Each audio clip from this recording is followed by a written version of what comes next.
Hey guys, this is Tom with DraftMagic.com, and I know it's been a while, but kind of back here to do a couple more games and have a look at the Puresteel collar deck, which I still think is a hell of a lot of fun to play. And I've made a couple changes here to it. One of the big changes I've made with the new set is the introduction of Silverblade Paladin. And I think that he combos so well with a lot of different cards here. I decided to kind of take out the Blade Splicers, replace them with Silverblade Paladin, and then just kind of do a little bit more of a beatdown build, using sort of War and Peace, and then also the introduction of Vault Scourge, which I think really kind of helps out in terms of the lifelink, the evasion, and then also helping reach Metalcraft for Puresteel Paladin. So I think it's going to be a nice direction for the deck. Actually, one of my viewers in the Grand Prix a couple weeks ago at Grand Prix Minneapolis, I ended up running into, I think maybe in the 5th round, maybe the 4th round. We were both undefeated at the time, but he had a Puresteel build which was much more kind of focused towards just sort of straight Puresteel, using Vault Scourge and not so much more the combo element with the Abyssin Collar. Very impressed by the card, and I think it's a nice direction for the deck. So I think I'm still going to be, allowing myself to have the combo build, but at the same time really kind of take advantage of this nice one-drop. I think that it really fits in really well with Champion, just because we've kind of been wanting another strong one-drop, and I haven't really found a good home for one yet. So I think this is going to be a good fit, and we'll try it out. And then in terms of the board, I've made some pretty important changes, kind of with more of the white-blue-black control matchup in mind. One card that I added in was Nevermore, and this card has actually just been very, very good for me. I ended up having a match here just recently after some of the changes where I was able to get the lockout, where I was able to Nevermore for Sun Titan, and then that deck without the ability to cast Sun Titan and then copy it over and over is really not a very threatening deck. I mean, it does still have some other cards, but it gives us a lot more reach. The addition of Sword of Feast and Famine really helps out in the control matchup. So I think that this is going to be a nice positive change for the deck. Also, I've upped the land count to 4 Cavern of Souls, which I think is really nice, just because every spell in this deck that's not a creature is colorless, with the exception of Gather the Townsfolk and the 2 Cloud Shifts. I think the Cloud Shift, I think it's a good fit as a 2-of, just because it's very good at protecting Paladin. It has some nice synergy, pumping up Champion of the Parish. It's really great at kind of moving around the Soulbond if I need to for Silverblade Paladin, and then also it can help us kind of get a double hit out of the Trinket Mage to allow us to pick up double collar, for instance, or collar and a cage. So a lot of versatility, I think, in this deck. But anyways, on to the match. So we'll see what we come up against here, but thanks again, guys, for watching. Should just be a moment.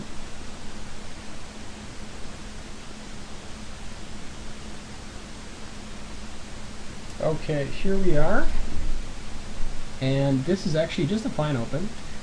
It's not super strong. We don't have, our Puresteel in the hand, but it's definitely could get there. I like the Cloud Shift Trinket Mage interaction. Looks like we could be up against blue, white, black. I should find out soon. So we're going to lead out with a collar here. Now, I mean, I could sit back and hope to draw like a Puresteel Paladin and get a little bit more value, but I think that hedging and, being a little bit more conservative with my mana might be a little bit more helpful, just kind of depending what we're up against.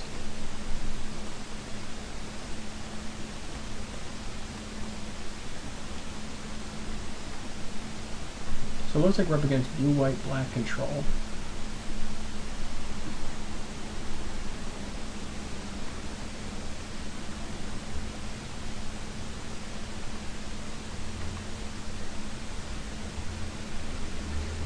And I think you get a lot of mileage out of cards like Collar here, just because, I mean, it forces them to wrath multiple times and gives you kind of a lot more just a lot more staying power.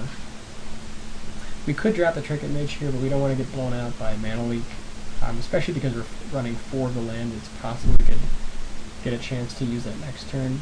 And I'm happy to just go ahead and equip Collar. This way, if he goes Day of Judgment next turn, we have a little bit more resiliency. And then Bastion and drop Collar #2.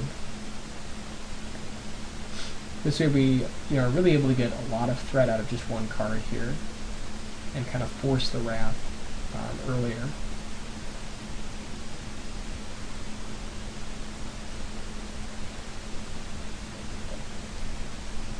So if we can get him to tap out, then we'd be happy to drop Trinket Mage. Still a little bit leery on dropping it now, just because he definitely has counter mana up, and we don't want to get 2 for 1 here. I think at this point we can drop Mortar Pod, but I think that what I want to do here is just equip the other human and then play an equip Lifestaff. I think that's going to be the play. So we'll drop the Lifestaff first.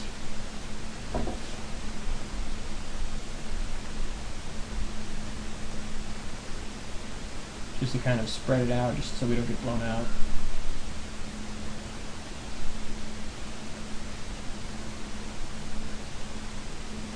And just kind of force him to like a Wrath decision here. Because I mean, this way if he Wraths, he basically, we re-equip and he gains nothing.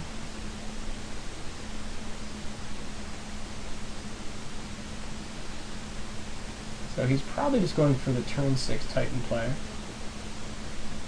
which is fine. I mean, he probably wants to counter what we play here, so our plan is probably Bastion, see what he does, and then have Mortar Pod back up. We could drop Mortar Pod ahead of time, just in case he has Snapcaster, so we can deny the block, which actually I want to drop Trinket Mage after he plays Sun Titan next turn, so I think actually I'm fine with that. I think we just drop Mortar Pod, see what he does. This way we deny the block and then put him on a 2-turn clock, so he doesn't respond.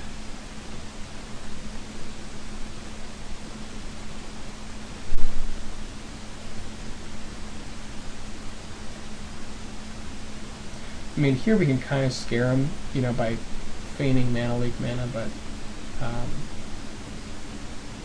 well,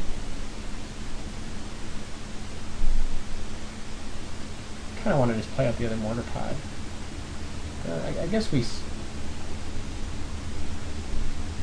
Well, let's see, because next turn, yeah, we still have one lethal. So he's going to go Cavern of Souls for Giant, drop down Sun Titan. So, I mean, maybe we should have dropped the Mortar Pod there. If he didn't have Cavern of Souls, he probably would have thought twice about it, suspecting the mana leak. And then here we just keep pushing and just try to grind him out.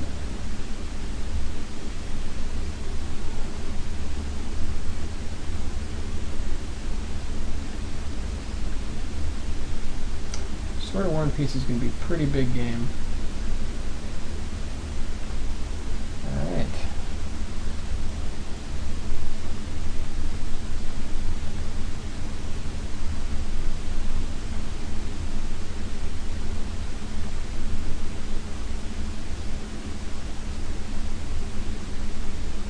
Now, I mean, what we could have done, we could have equipped Lifestaff over here to maximize damage and get 1 more point in.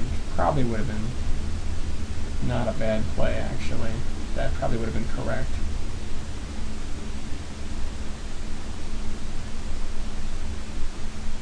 So I guess now we drop this, we can... I guess we equip Lifestaff on the Germ at this point. Well, I've got the Spirit.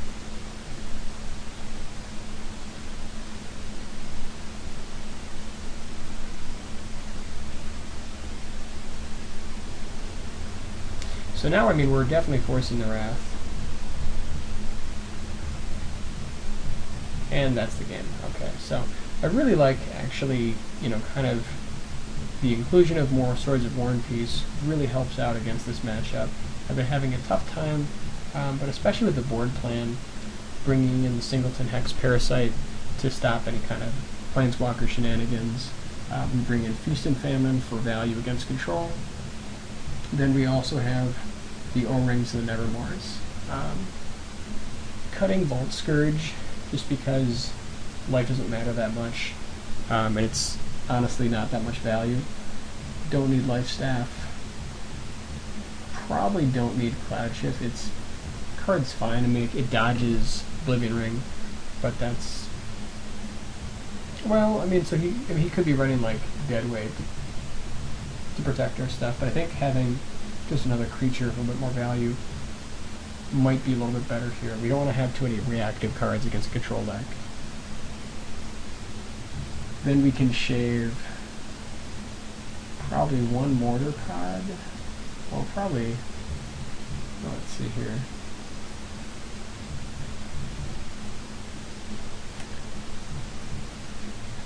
Do like 1 and 1 on the Mortar Pod and Collar. I kind of like that.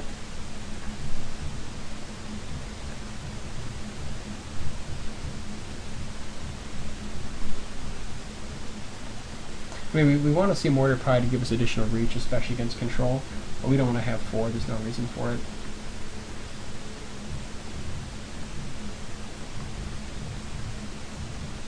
So now we just hope our Puresteel sticks. And it's entirely possible that he took out Mana Leak. He probably didn't, but it's certainly possible. And with Cavern of Souls, that card is so much worse.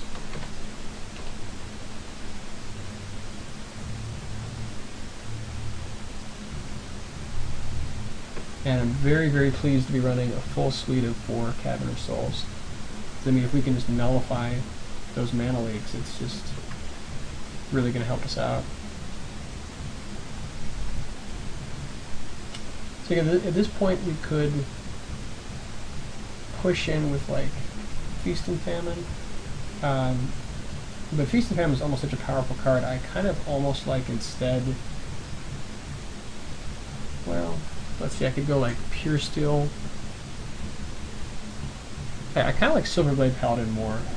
We're forcing it through, it can't be countered, and it gives us a little bit more action on the table. So that means next turn he has to go Wrath, and then if he goes Wrath next turn, we can theoretically just go ahead and drop Feast and Famine and sneak it in.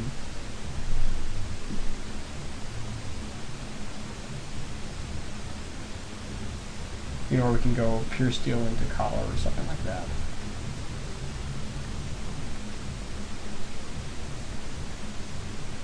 But I mean, now we have a lot of pressure here coming across, so definitely forcing the Wrath.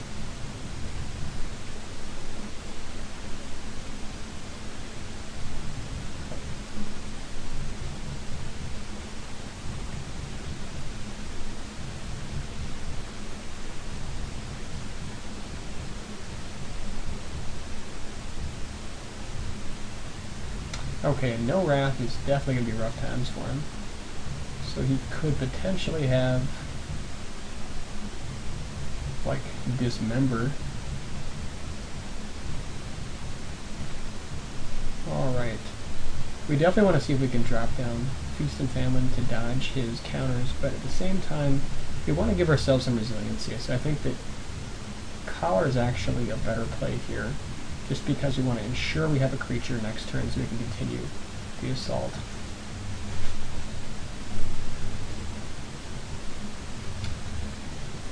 Let's see, what's the play? So if we go Mortar Pod,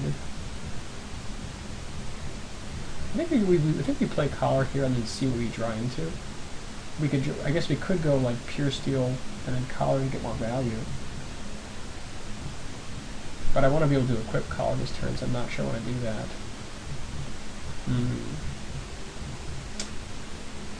I think we just drop Collar and see what we draw.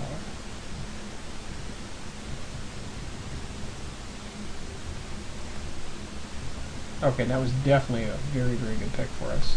So now we're happy to go ahead and now we just drop Grafdigger's Cage into Mortar Pod, have Metalcraft, and start having fun.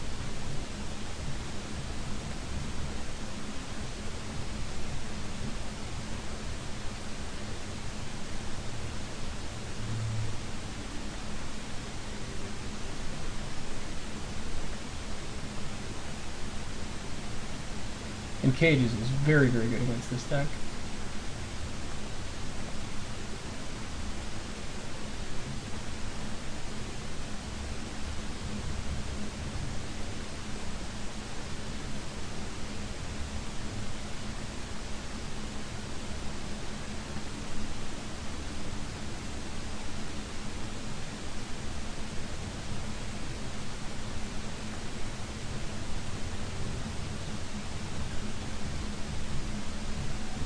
So I mean, now we're basically forcing the Wrath, and the reason I split the Mortar Pod this way is so that if he does Wrath, we can still get the extra point of damage by Mortar Podding in response, and still getting the value off of the collar from the Puresteel.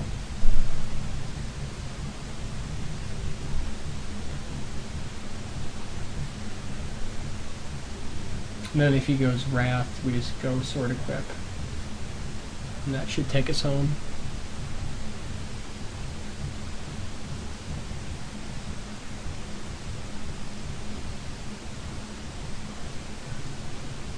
Yeah, and he's definitely in a rough spot right now. If he doesn't have action, it's pretty much game.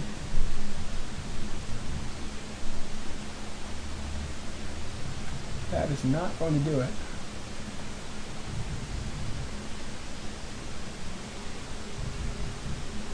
Yeah, because I mean, now we just play a creature, move the Mortar Pod, bash in. And I think with Feast and Famine that should be lethal. Yeah, I think so.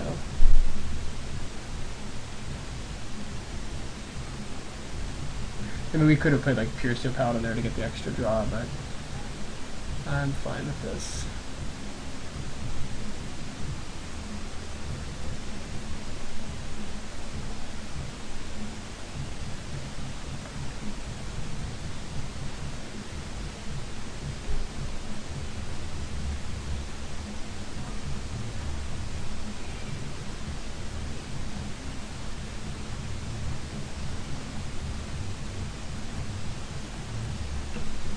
And that's the match.